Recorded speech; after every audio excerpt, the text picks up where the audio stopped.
et bienvenue à Rendez-Vous avec Yasmin and Kumar. Today we look back on a great shared history between France and Sri Lanka as we celebrate 75 years of diplomatic relations between the two countries. Actually, the ties between the two countries predate to 1859, when Jean-Paul Auguste Gramblot was appointed as consul to Ceylon and Burma. And not forgetting several French travelers to Ceylon. François Pira de Laval in 1608, Jean-Baptiste Tavernier in 1648. The two French naval expeditions to Ceylon in the 17th and 18th centuries were of significant importance. The first French naval expedition in 1672 left behind a living legend in the illustrious family of de Lannerolles, who are today the 12th generation of French Lieutenant Sieur de Lannerolles.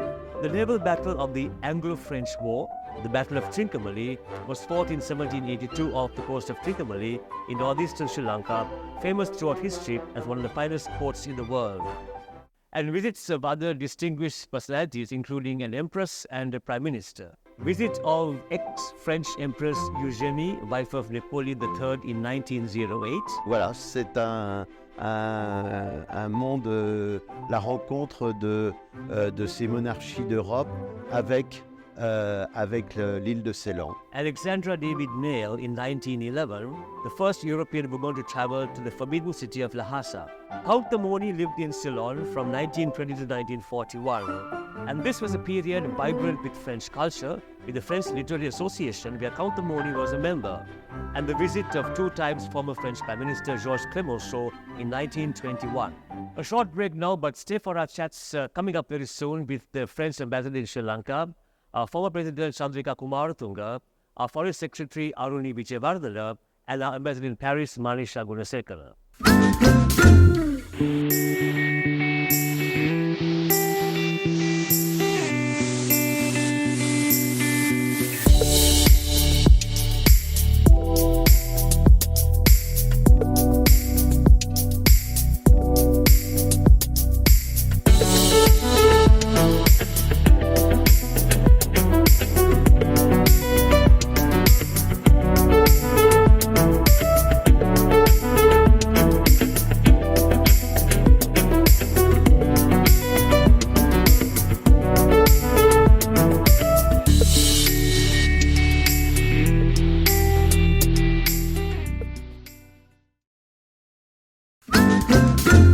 Bonjour, Monsieur l'Ambassadeur.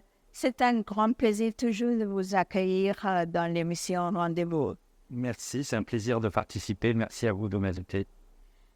Un an après votre arrivée ici, la France et le Sri Lanka fêtent 75 ans de relations diplomatiques. Quelles sont vos émotions d'être dans le pays à ce moment significatif? Je crois que j'ai beaucoup de chance de représenter la France ici à Sri Lanka à un moment un peu exceptionnel dans l'histoire comme ce 75e anniversaire. Et ça me conduit bien sûr à réfléchir sur l'histoire des relations entre le Sri Lanka et la France. Et puis je bénéficie aussi de tout ce qui a été construit par mes prédécesseurs, de tout cours sur cette coopération franco-sri-lankaise. Et j'ai bien sûr aussi beaucoup de chance en pouvant participer à la première visite d'un président français sur le sol sri-lankais en juillet dernier, quand le président Macron est venu et a rencontré le président Wickremesinghe.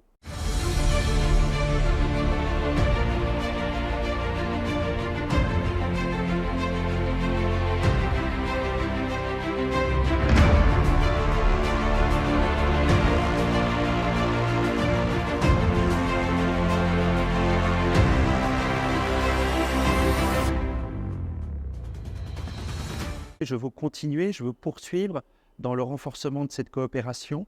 Et une des façons dont la France travaille actuellement beaucoup pour renforcer ses relations avec le Sri Lanka est à travers le soutien que nous apportons pour aider le Sri Lanka à sortir de la crise économique, à restructurer sa dette.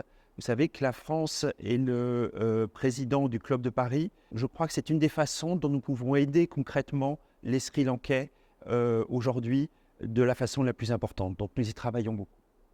Ambassador, what projects are there to further enhance cooperation in the areas of, say, politics and economics and culture that will further bring our two people closer to each other? We actually have many cooperation projects. Maybe I can give you two examples which are of projects which are important for me. One of them, as a first area, is I want to develop cooperation in education because, to be honest, I think we are not where we should be in our cooperation about education, and I want to increase the relations. French universities are world-class, and they should be attractive for the best Sri Lankan students. So we want to work on that and develop this cooperation, this exchange for the students. And another area in which I want also to go further is I want to give actually every people in Sri Lanka a chance and an opportunity to experience the French culture. And we have here in Sri Lanka a network of 5 Alliances Françaises all over the country. It's an opportunity to learn French and to have French classes, but also to experience French culture through many events. Most of them are free. And I would really like to encourage all the people to go and try and have a look at the Alliance Française. We have the Alliance Française in Colombo. Is in a beautiful building, is back in its beautiful historical building. And we are proud of it, and we want to develop also this network and to develop the events which we are organizing in the event. So that's one of the things we are going to do in 2023 and 2024. Your Excellency, given the fact that we are not neighbors and we do not have any colonial ties, what is it that binds and bonds our two people so closely, yours and mine? Well, you always need to go back to geography. And actually, I often say that France is actually also an Indian Ocean nation. And of course, I've always met with a bit of surprise when I say that, but it is actually true. For example, if you look at France as territories in the Indian Ocean, and if you look at the coastal waters, actually 30% of French coastal waters, the shores, are in the Indian Ocean. Not the Pacific, not the Atlantic, the Indian Ocean. So we have stakes in the Indian Ocean, and increasing cooperation is in our common interest. And there is a reason which is based in history. I think both France and Sri Lanka have a history of independent, sovereign foreign policy, and we understand each other, and we can bring something to each other. And for example, France, I think right now recognize, the commitment of Sri Lanka on global issues such as climate change. Sri Lanka is in a difficult economic situation, but nevertheless, it continues to bring leadership on such issues. And this is something that France recognizes, and I think Sri Lanka also recognize what France does on global issues. So I think this is a strong basis, and I'm optimistic that on this basis, we can continue to develop the relation between the two countries. So this is a French map of Sri Lanka, which dates back to 1700. All the names are in French, but it is a very detailed map of Sri Lanka, and it shows the relationship and which we had at that time in 1700. And I like this map very much because it shows for how long there has been a relationship between France and Sri Lanka. Our next rendezvous is with the Sri Lankan Foreign Secretary Aruni Wijewardene, who's had a long-standing connection with the French language and the French culture. Bonjour Aruni et bienvenue à Rendez-Vous. Bonjour Kumar et bonjour Yasmin. Tout d'abord, vous êtes tous les deux très très bienvenus au ministère des Relations extérieures. Ça me fait très très grand plaisir de vous parler un petit peu sur l'évolution récente des relations entre la France et le Sri Lanka. Aruni, racontez-nous le début de votre histoire d'amour avec la langue et la culture française. Oui, je dirais que ma carrière diplomatique a débuté à l'Alliance française de Colombo parce que c'est là où j'ai appris à parler français. At that time, the Alliance Française was located in Ward Place in Colombo. The teachers were excellent. They came from France, and some of them also Sri Lankan teachers. So we had a very nice community of French Sri Lanka in the pedagogic field. Also, French culture. I recall the director of the Alliance then, Mr. Gauthier will.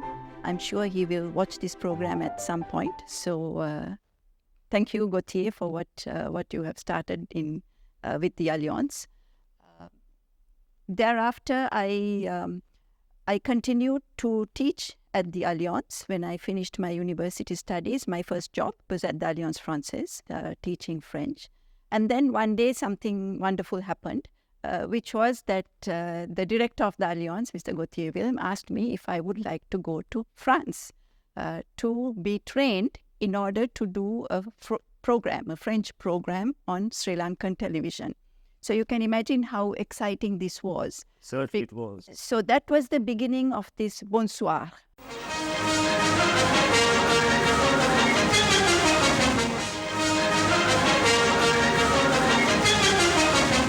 The excellent work that Yasmin and Kumar, you are both continuing right now. That's how Bonsoir started. I did it for a short time, for about 6 months, but then I think soon after that, I sat the Foreign Service exam, so I was selected to join the Foreign Ministry.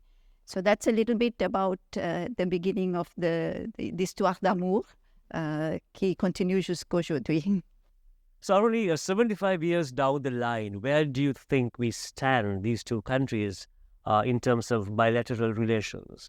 This year, a number of things happened which were firsts.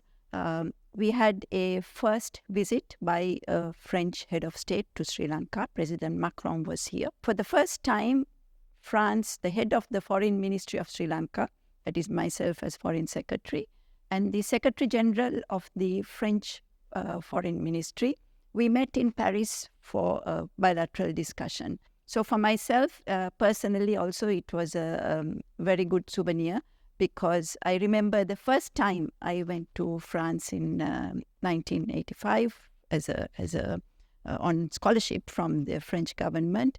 That was my previous visit to the Foreign Ministry. So that was how many years? 30-something years. What was the feeling like going back after 37 plus? A lot of memories, because I remember very clearly the first visit where, and I think perhaps the lady who welcomed me at that time is also going to watch this program at some point, Madame Toureau. She was in charge of bilateral cooperation. So I had this personal reflection when I went there. The discussions were very good. Because France, as you know, is a country that is has an identity of the Indian Ocean and the Pacific, and we are looking at how to strengthen in these areas with Sri Lanka. So we have a number of projects we are working on right now, which will be realized very soon. We are looking forward to moving in a constructive way on all this, and I'm personally, because of my interest in this relationship, I'm very happy to see all this happen this year. Already you had a chat with President Macron en français. Yes, oui. Oui, elle m'a salué en français. Mais elle parle même français, pas juste. Non, mais... La semaine dernière à Paris. Oui, j'ai vu. Le président de l'Alliance française de Colombo était là. The president asked me, how is it that you speak good French? And I said it was because of my studies at the Alliance Française in Colombo. And I also told him that I had seen in his Twitter message when he had met with all the network of Alliance Française worldwide in Paris, 100 plus anniversary of the Alliance Française network. So that was a very, very special moment, because also because of the role that francophonie has been established through the Alliance Française network worldwide. We now connect with the Sri Lankan Ambassador in Paris, who's also the permanent delegate to UNESCO, Manisha Gunasekera. Bonjour, Manisha, and good to connect with you in Paris. Bonjour Kumar, je tiens tout d'abord à vous remercier de m'avoir convié à prendre part au programme Rendez-Vous à l'occasion du 75e anniversaire the Relations Diplomatiques entre le Sri Lanka and France. Manisha, your appointment came at a very historical moment in time when the two countries are celebrating 75 years of bilateral diplomatic relations, France and Sri Lanka. And I would agree with you that the relations between the two countries and our bilateral cooperation is indeed at a very significant point at this moment. I would call it historic. And I would also say that it's an exciting moment in our bilateral cooperation between the two countries. And in terms of the current status of our relations, I would like to frame our cooperation at the moment in the context of the exchange of high-level visits that took place between the two countries. Further consolidating our relations and expanding our cooperation with France also means Sri Lanka moving beyond the Anglophone sphere.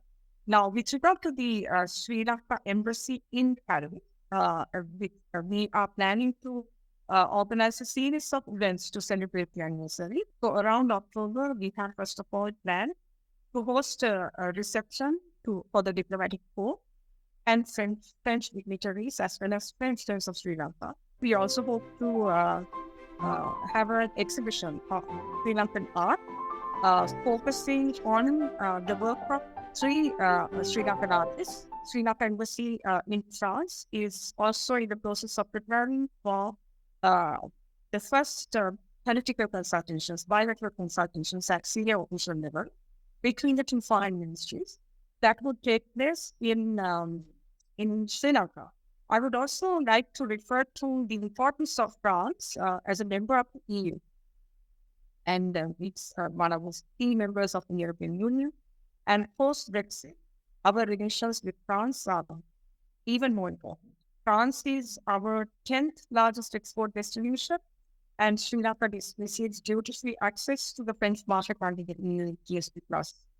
In France, Manisha, how would you showcase the hallmarks of French culture with a Sri Lankan flavor? Yes, I think cultural cooperation between the two countries is a very important aspect of our relations. The French have shown great appreciation of Sri Lankan culture, art, as well as cinema. So I'm looking at the possibility of organizing a retrospective of Sri Lankan cinema. I also want to look closely at the repository of Sri Lankan oral manuscripts collection at the French National Library, Bibliothèque Nationale Paris. And now, one of the most important aspects that I want to refer to here, Kuba, is the value of the Sri Lankan community, the French Sri Lankan community. This is one of our greatest assets. There are at least following successive migrations for the last 40 years or so. They are looking at least two generations of the French Sri Lankan community that have got very well established in France. Tarsan, who won La Grande Prix de la Baguette de la Rue de Paris. That is just one example of the kind of talent that we have here. Manisha, you're also Sri Lanka's permanent delegate to UNESCO. Now, what is the nature of our cooperation with UNESCO, and what special flavor is added to this relationship by virtue of UNESCO being headquartered in Paris? Now, UNESCO at the inception placed a lot of emphasis on the rebuilding of schools, libraries, museums, etc. Following the destruction caused in Europe following World War II. UNESCO being located in the cultural capital of the world, the cultural capital of Paris, I think brings special synergies to UNESCO in terms of the promotion and preservation of culture and cultural heritage, which is one of their most important mandates. Now, we have 8 World Heritage Sites under the UNESCO umbrella and 2 intangible cultural sites under UNESCO. And there is a lot of support being extended by UNESCO towards the preservation and the promotion of these sites. Sri Lankan universities, public institutions such as ministries and other agencies, universities, professionals, and the youth can benefit and continue to benefit in various programs in UNESCO, mainly in training, capacity building, sharing of expertise and research. This is in diverse sectors, including culture, education, and the sciences. especially strong in areas such as education, social sciences, scientific research, information and communication, ICT technology, and also in the cutting edge artificial intelligence, AI.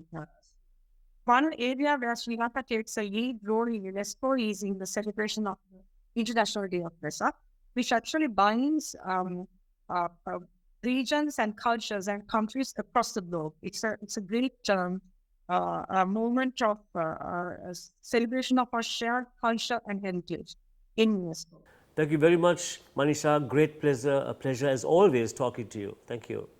Thank you very much, Kumar. I also want to extend my appreciation to you and Yasmin. A big thank you to Yasmin as well. It was a great pleasure being part of this. Thank you. Bonjour madame, c'est toujours un très grand plaisir de vous accueillir à Rendez-Vous. Bonjour, Kumar. Madame, being a francophone, francophile, how do you see the growth of Franco-Sri Lankan relations over these past 75 years? To have close relations with France, the French embassy here, and thereafter France itself. When I was in my teens, late teens, at that time the relations were very little.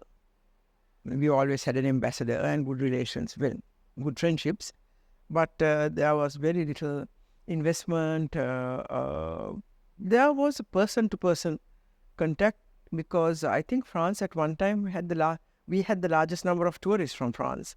That was in the 60s, 70s. Then, of course, with the military conflict, that sort of went down to almost zero. And then I saw it grow, if I may say so, especially during my presidency. I went to France a few times, had very good relations with the presidents, President Mitterrand, President Chirac, and we took business delegations from here. And also the number of students, because I did my O-levels and A-levels in French, and also went to the Alliance to learn spoken French. There weren't very many students then, but then it has grown hugely.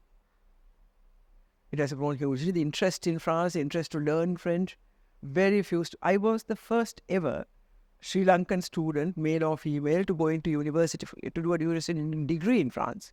But now, as you know, loads of people go there to study at the universities and so on. So the interest and the connections have grown. Quel est l'élément le plus significatif et inoubliable dans vos relations avec la France, disons personnellement, culturellement et aussi politiquement? Politiquement, évidemment, sans aucun doute, c'était les événements de mai 68. Je suis arrivé quelques mois avant, 8-9 mois avant, à l'université, première année de l'université, et ça avait éclaté dans les universités. J'étais à l'université d'Aix-en-Provence, à Sciences Po d'Aix, et je suis monté à Paris pour la deuxième, troisième année et pour le doctorat. Mais on s'est tous précipités à Paris, on était sur les barricades, et tout ce qui s'est passé, l'éclatement de liberté, des idées libres, etc., ça m'a beaucoup marqué. Et culturellement, dans votre vie? Le théâtre, j'adore la danse et le ballet, lire, la littérature et tout ça, participer dans des discussions, c'était vraiment tout un nouveau monde pour moi. J'ai dit, j'étais accueilli avec beaucoup d'affection par les jeunes, qui sont devenus mes amis, qui sont encore mes amis au bout de presque 50 ans. J'étais invité chez eux, dans leur maison, à manger, quelquefois passer des week-ends. C'était formidable. Mes professeurs étaient très, très gentils. Ils m'invitaient chez eux. Et j'étais le seul à Sciences Po à Paris, j'étais le seul étudiant, mâle ou femelle, de notre partie du monde. De toute l'Asie du Sud-Est, j'étais le seul. Et à l'époque, il y avait une sorte de folie pour l'Inde. Donc, I rode on that wave. The skin color also. Et à l'époque, il y avait une sorte de mode pour la peau brune. Et j'avais des cheveux noirs longs comme ça, donc... Vous avez réussi.